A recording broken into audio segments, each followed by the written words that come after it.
There were a lot of naysayers doing the film. I remember the initial line producer who I'd worked with another film was let go because he didn't get along with Terry, and he went back to New York and told my mother, who was really helping me finance the movie, that this film was a mess and, you know, don't waste your money on this. My gut told me to believe in Terry, and I think that was a good lesson. I think I was introduced to Terry through my partner at the time, Paul Williams, who went to Harvard and was a good friend of Jake Brackman's.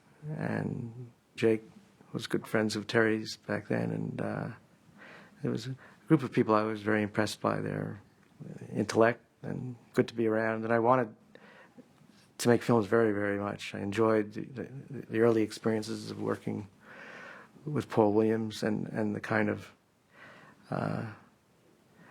partnership that I created with Paul was something I wanted to duplicate again and again. You know, I grew up during the French New Wave and the whole auteur theory. My mission was always to set the context to be on the same side as the filmmaker. My father had died when I was 16, and I helped run the family business, which is what I was supposed to go into.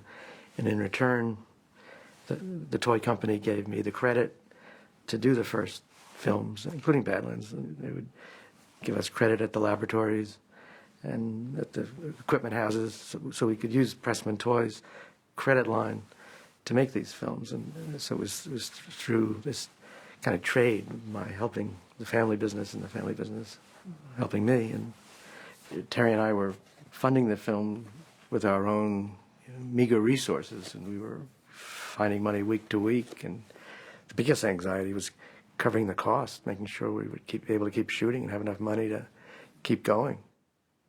I was actually sending money from my account, and my mom would not understand where this money was going. I was, you know, doing things behind her back, and then when she found out, she actually, instead of getting angry, she supported it and doubled down. Hey, don't touch that. That can go. The script was very opaque. It was a leap of faith. When I saw the film finished, I was knocked out by it. I'm a big Nat King Cole fan, and every time I see the Blossom Fell scene, it really moves me. I remember that experience because that wasn't in the script, and a lot of things weren't in the script. I worked with Terry very early in my career, so I was learning to work with a very idiosyncratic director, which perhaps I didn't realize at the time was as unique as Terry is and was then.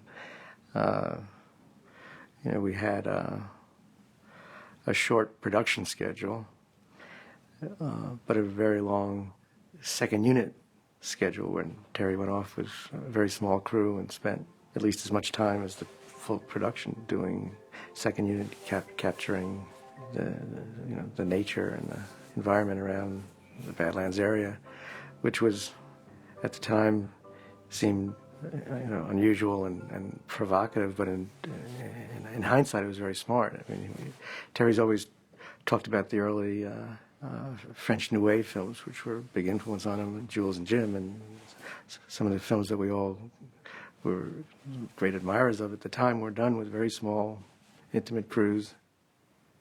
Things were set up well in advance and pretty well, but then there were personality issues, and we started out with one cameraman, Brian Probin, who we had worked with in the past, but it was very hot, and he was not taking it well.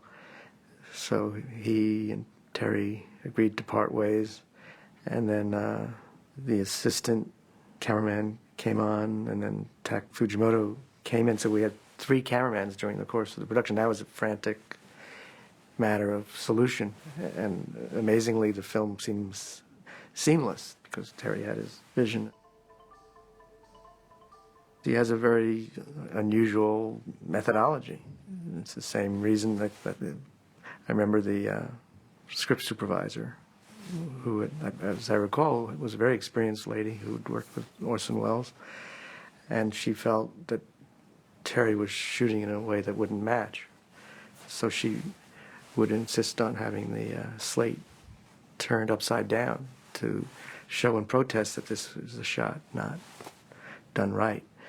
That kind of thing from old pros, where Terry was a young upstart saying he knew better, and he knew what he was doing. It would be easy for a producer, especially an inexperienced one, to allow the old pros to tell him what to do. And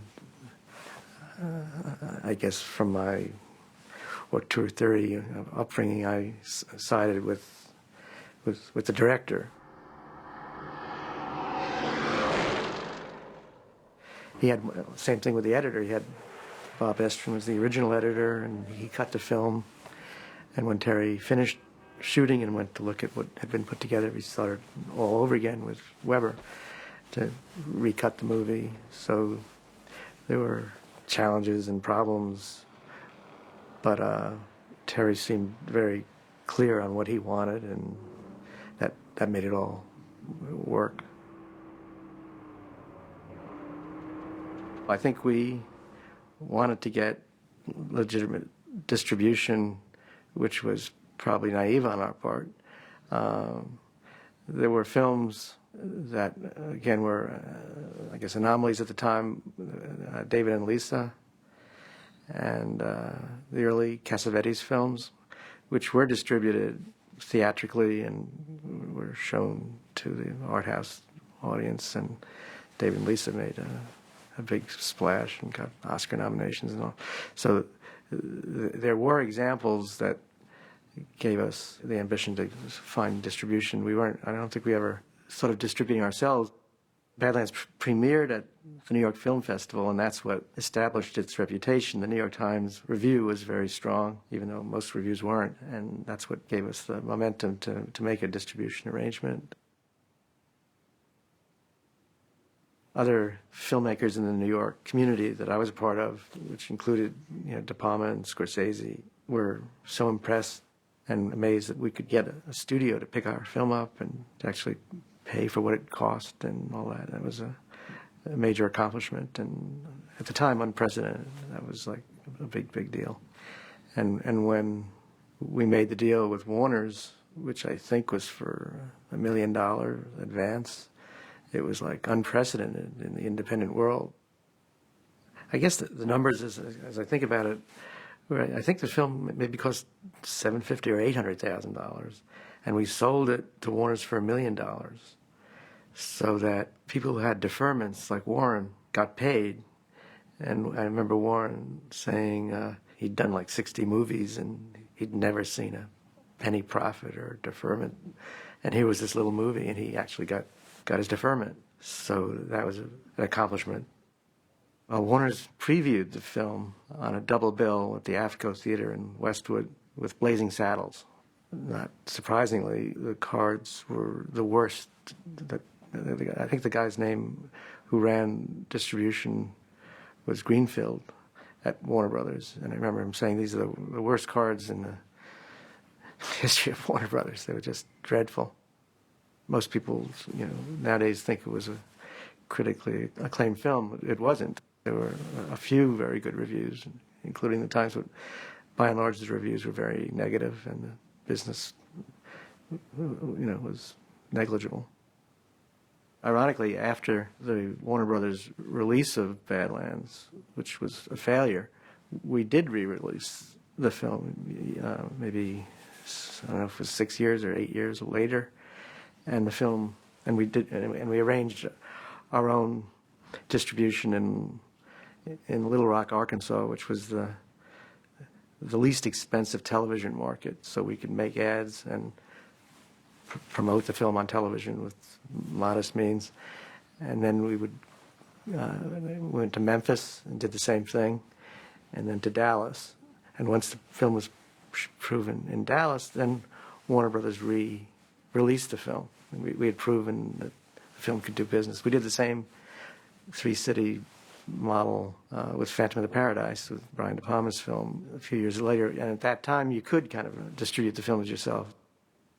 You know, it would be so expensive today and very, very difficult to compete in the marketplace. But at that time, for maybe $15,000, you could establish the film in Little Rock and show that the film could earn its own way. The film's reputation has grown over the years in a way that I never expected. I can't say we were making a living, so it was always a question: is this something I can keep doing? And from an economic point of view, it was challenging. I think without my mom's help, it would have been impossible. But it was always the most exciting, thrilling experience to be part of, and I never wanted to do anything else. After Phantom came out, and Badlands, Sisters Badlands Phantom, those films were all in one way or another successful, either artistically or business-wise. Fox came to us and offered us a deal to pay our overhead and give us a development fund, and so we thought that's great. We took the deal, and that was the most unproductive period of my life, because we worked at a studio and the management changed after we made the deal. So the new management was, I think Dick Zanuck came in, and he didn't want to do anything as we wanted to do. So we spent 2 or 3 years not making movies. You know, had offices and had money to develop things, but weren't making movies. So after that, I decided I'd rather take my chances and stay independent and get the films made, even if it was not as comfortable.